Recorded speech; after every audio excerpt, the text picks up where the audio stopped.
That does look sensational. Thank you, Lisa. Remember this YouTube clip doing the rounds on the net last year? It had hundreds of thousands of hits worldwide.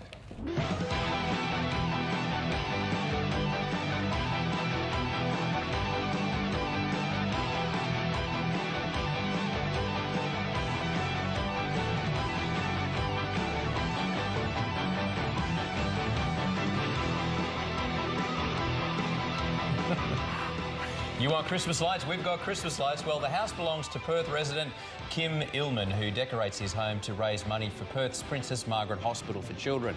And to tell us what he's got planned for Christmas this year, Kim joins us from Perth. Good morning to you, Kim, and a very good morning, an early one too, in Perth. Thank you for coming on the program. I guess that this has reached, well, international proportions now, but how did it all start? Well, actually, when my young boys were born, my wife got a bit excited and thought, oh, let's put some Christmas lights in. And she did it on a small scale. And then about 3 years ago, I thought, hey, let's get involved in this because it's a bit of fun. And I found this software in America that allows you to do it. And I thought, what a creative outlet and what a bit of fun. So I took the challenge, and last year was the first year that we synchronised it with music. And we've grown a bit bigger this year, and it's become quite an institution. Too big, well, what is too big? Too big's probably never enough for you, mate. How many lights, cables? What's your power bill like? Talk us through it. Well, we've got 40,000 lights, LEDs mostly. We've got about 5 kilometres of cabling and 176 channels of light are all synchronised to music. But everyone says, oh, look, it must be costing you a fortune. It doesn't. It's only $110 extra power for the month because it's all low voltage lights. It's only on for a couple of hours a night, and any strand of light is probably only on for 0.2 of a second. And do you find that when one bulb goes out, the others quickly follow? Well, that was the old technology. Today, Christmas Kingdom in Melbourne has provided me with some marvellous stuff, and pretty well, if one bulb goes out, the whole thing goes out, so you know where to replace it. All right. Well, I'm old school, so yeah, I need to catch up, obviously. Tell us how this works for charity. You're helping the hospital, and how do people give money? Well, here in Perth, when they come by, and as I said, it runs every night, and they'll just simply drop some coins or some notes, hopefully. Last year we had a prominent sports person drop in $1,800 cash, which was great, and we raised it for Princess Margaret.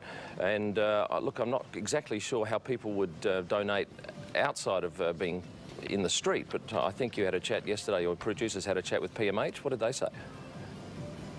Yeah, they said that the number to call is 9489 1100, or get on the website at www.pmhfoundation.com. So that makes it easy for people who can't just drive past and drop it in the bucket. Have you got a bucket outside the house?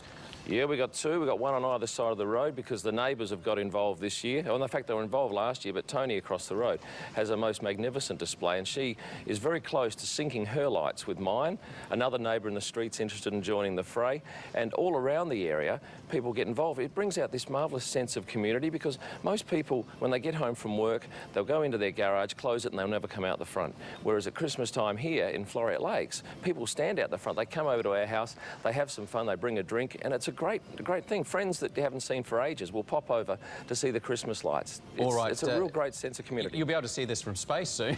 What's the general feeling like? You say that it's pretty festive. Any complaints from any of those cranky bar humbug type neighbours?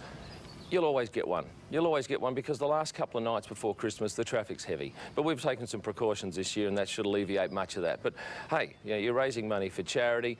It's something that doesn't normally happen, and it's a great spectacle. Good on you. Thank you very much. And certainly, Kim, we're grateful for your time this morning, especially so early. The Princess Margaret Hospital Foundation is a beauty, and you're a generous man. Happy Christmas. Well, just a quick one too. Look at Messages on Hold, Christmas lights on YouTube to see the whole song this year. It's fantastic. All right, we'll do that as well. It's pretty spectacular, Lisa. It certainly is. I'm just wondering what those precautions are that Kim took for that one bar humbug name, like a one-way ticket to somewhere overseas. I think, yeah, send him off to Hayman Island or somewhere is a good idea. Yeah, I've got to feel sorry for somebody who buys into that street in about May, who doesn't understand the tradition. Like, that's right. The pressure and the traffic. Huge, yes. No, but good on him. It's raising some good money for a very worthy cause there.